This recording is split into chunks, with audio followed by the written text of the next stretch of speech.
There are a number of global conventions, declarations, and agreements to ensure and address gender considerations in disaster risk reduction and humanitarian response. Unit 1 of the second module focuses on the Convention on the Elimination of All Forms of Discrimination Against Women, which dates back to several decades. CEDAW is an international treaty adopted in 1979 by the United Nations General Assembly.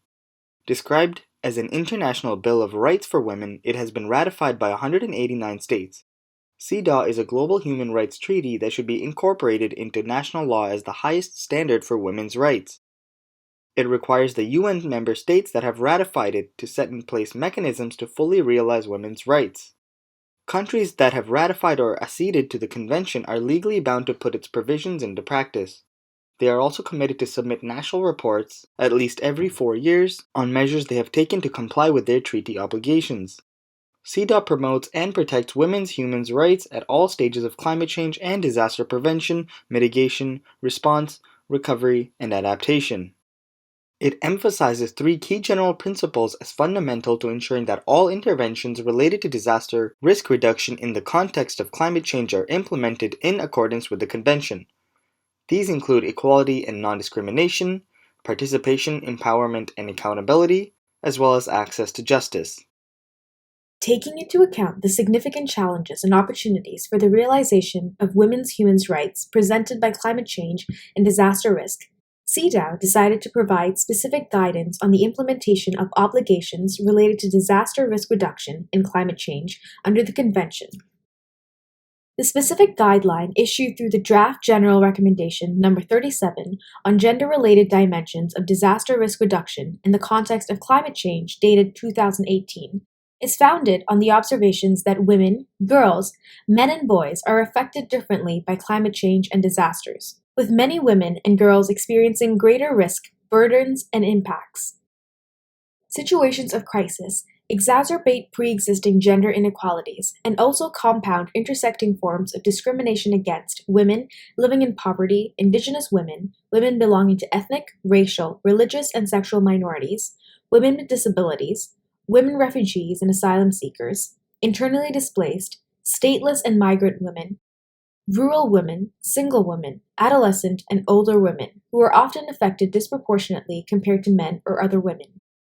It is emphasized in the specific guidance that this categorization of women and girls as passive, vulnerable groups in need of protection from the impact of disasters is a negative gender stereotype that fails to recognize the important contributions to disaster risk reduction, post-disaster management, and climate change mitigation and adaptation strategies that women are already making. Well-designed disaster risk reduction and climate change initiatives that provide for women's full and effective participation can advance substantive gender equality and women's empowerment, while ensuring that sustainable development, disaster risk reduction, and climate change objectives are achieved. It should be underlined that gender equality is a precondition for the realization of sustainable development goals. There are 5 specific Convention principles relevant to disaster risk reduction and climate change identified in the Draft General Recommendation No. 37. Assessment and data collection, policy coherence, extraterritorial obligations, international cooperation and resource allocation, non-state actors and extraterritorial obligations, capacity development and access to technology. Under the specific areas of concern in the General Recommendation, right to live free from gender-based violence against women and girls is listed as a priority. CEDAW notes that gender-based violence against women is one of the fundamental social, political, and economic means by which the subordinate position of women with respect to men and their stereotyped roles are perpetuated. It is highlighted that situations of disaster and the degradation and destruction of natural resources are factors that affect and exacerbate gender-based violence against women and girls. The committee also observed on different occasions that sexual violence is common in humanitarian crises and may become acute in the wake of a national disaster. In the time of heightened stress, lawlessness, and homelessness, women face an increased threat of violence. Following recommendations have been put forward to address these concerns.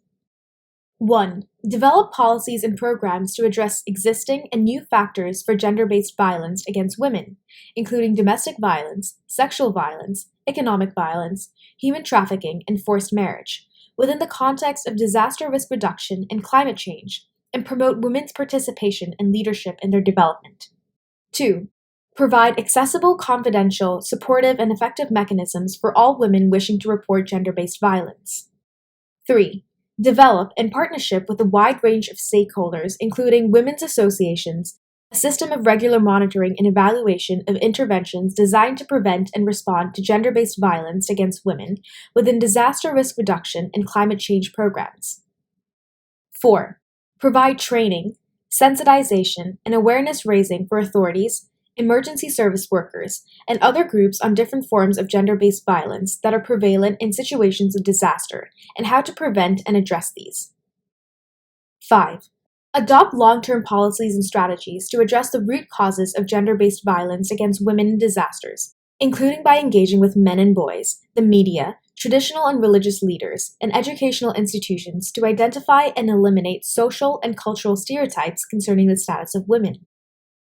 Thank you for watching this video on CEDAW, and we hope to see you soon.